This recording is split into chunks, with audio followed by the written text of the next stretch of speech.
communicate with my teammates, communicate with the people that I respect and love, that the moment that I step in on this court or in this facility and wear this jersey, the rest does not matter.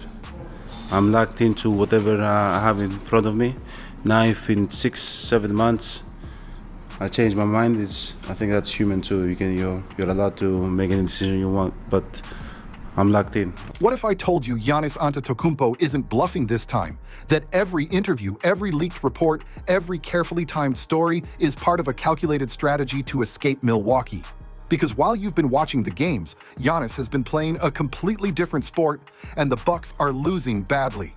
Giannis Antetokounmpo, his agent Alex Saratsas of Octagon, they've been figuring out which teams, if this does get to a point of a trade request, which team could find its way, which multiple teams could find their way. What's up, hoop heads?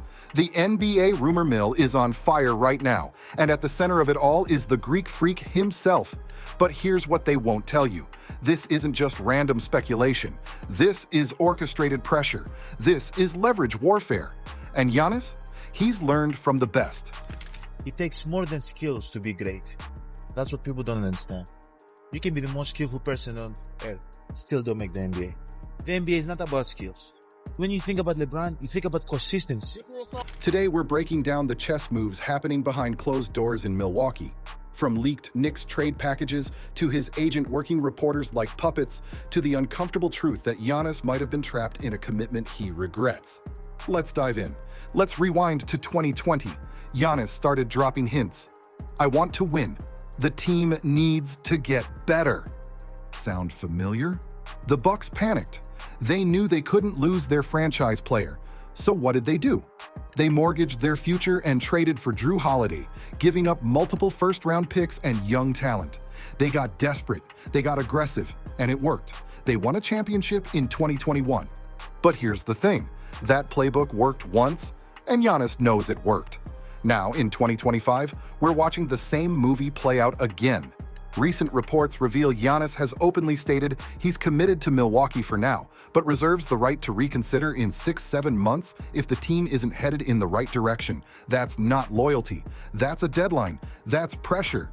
Now if in 6-7 months I change my mind, I think that's human too. You're allowed to make any decision you want, but I'm locked in. And Milwaukee? They're stuck. They can't rebuild because they have no picks. They can't retool because they're capped out. They're hostages to their own desperation. Let's talk about how information gets weaponized in the NBA. Enter Shams Charania, ESPN's golden boy, the reporter with all the sources. Recent reports from Shams reveal that Giannis and his agent Alex Saratsas have been actively figuring out which teams could acquire him if he requests a mid-season trade. Giannis Antetokounmpo, his agent Alex Saratsas of Octagon, they've been figuring out which teams, if this does get to a point of a trade request, which team could find its way, which multiple teams could find their way. Think about that phrasing. Figuring out. Not wondering, not curious. Actively strategizing. This isn't journalism. This is message delivery. Saratsas conducted extensive due diligence across the league, and conveniently, all of this information ends up in Shams's lap, then gets broadcast to millions. Why does this matter?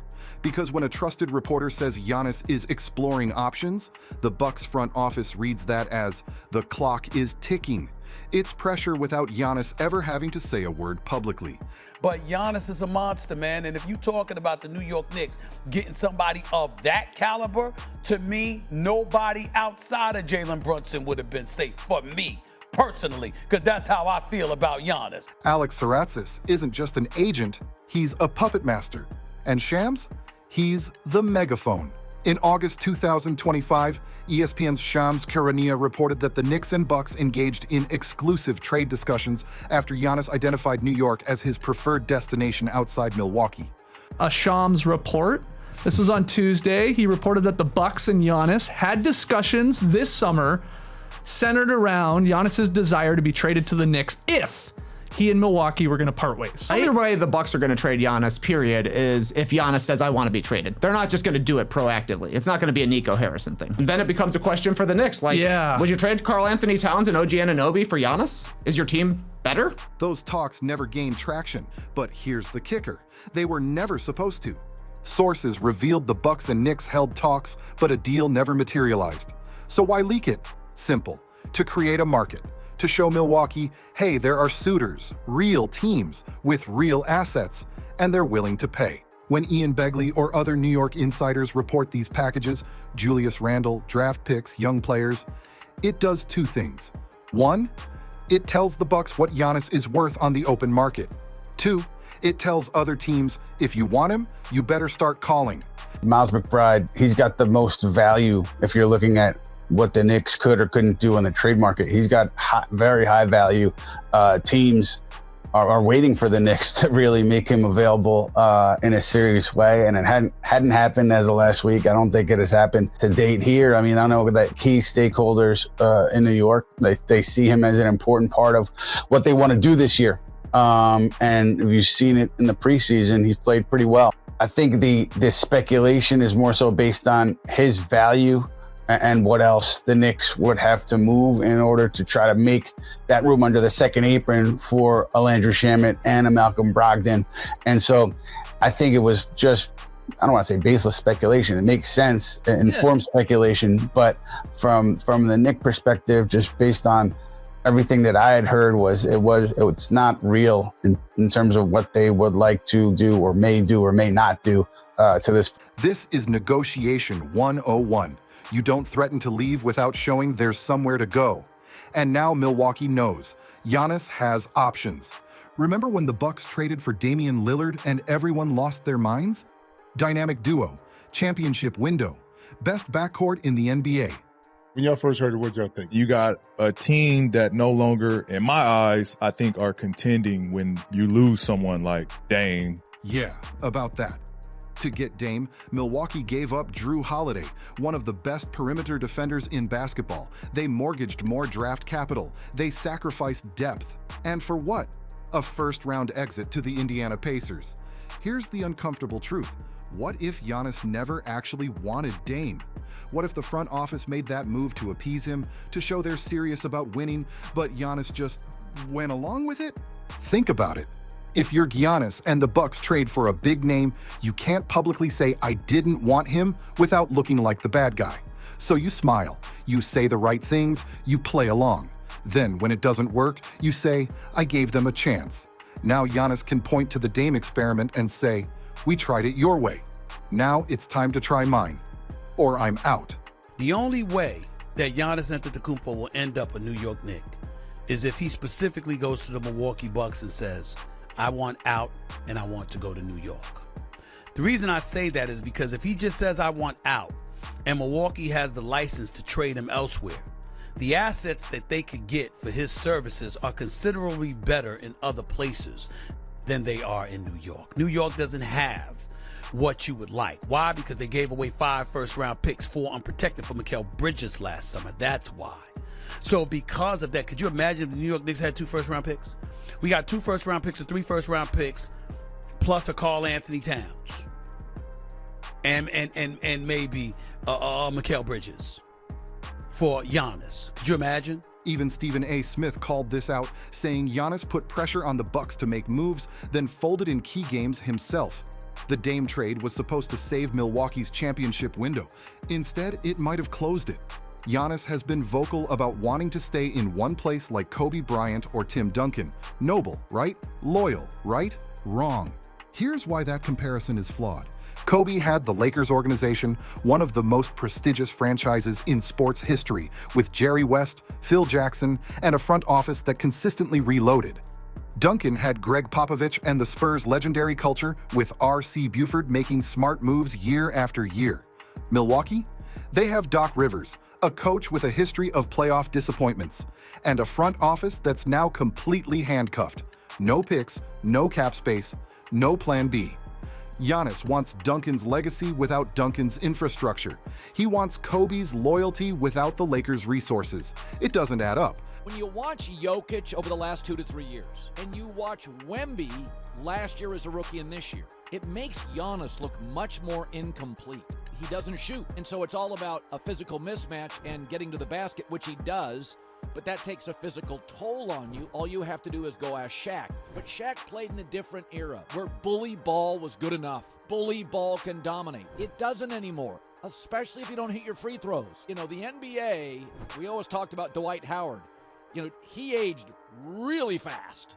And, you know, the big rebound block shot guy without a lot of post moves, one day it mattered, one day it didn't. You can defend him. Colin Cowherd said it best. Giannis isn't in the same leadership tier as guys like Jokic or Curry. He can't carry a team late in games the way those guys can.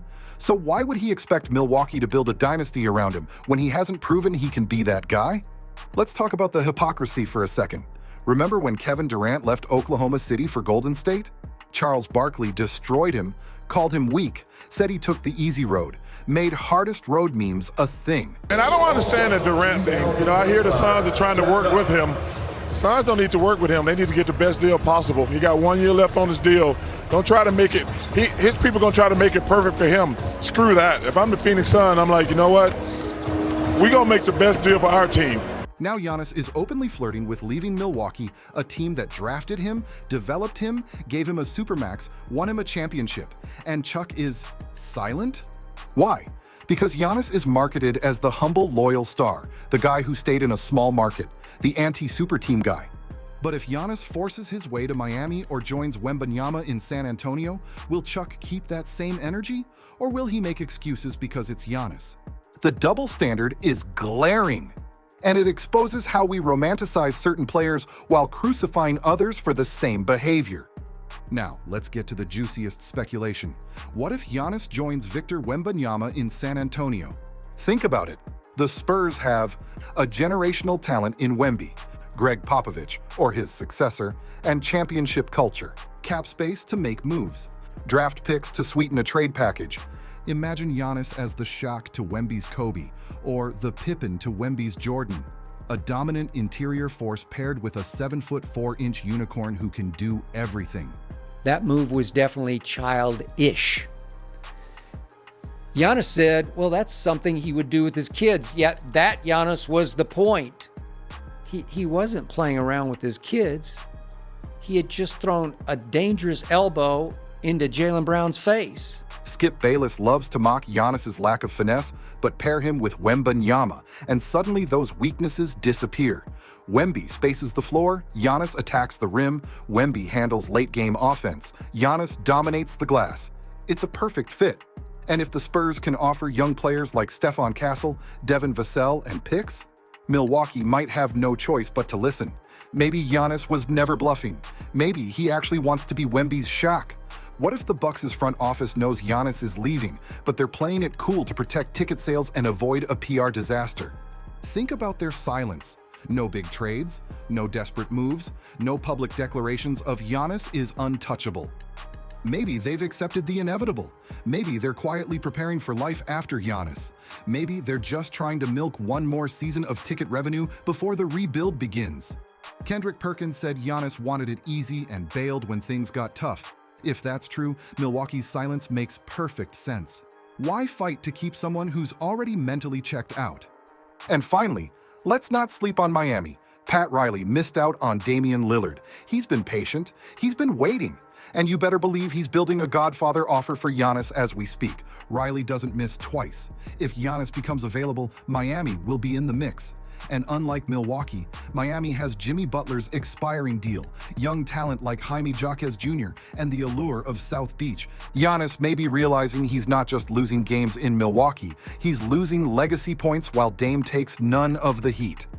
He doesn't understand basketball yet. He plays the sport. He won a championship. Cool. He doesn't really understand how to be great. As Gilbert Arenas pointed out, Giannis's game is built on athleticism and effort, but without elite half-court skill, he needs the right system. Miami has that system. Milwaukee? They're running out of time to figure it out. So what's the truth here? Is Giannis loyal, or is he playing the game better than anyone realized? Is Milwaukee in denial, or are they already planning for the future? One thing's for sure, this isn't random. This is calculated. This is pressure. And by the time the trade deadline rolls around, don't be shocked if the Greek Freak is suiting up somewhere else. What do you think? Is Giannis justified, or is this the ultimate betrayal? Drop your thoughts in the comments. And if you want more NBA breakdowns like this, hit that subscribe button and ring the bell.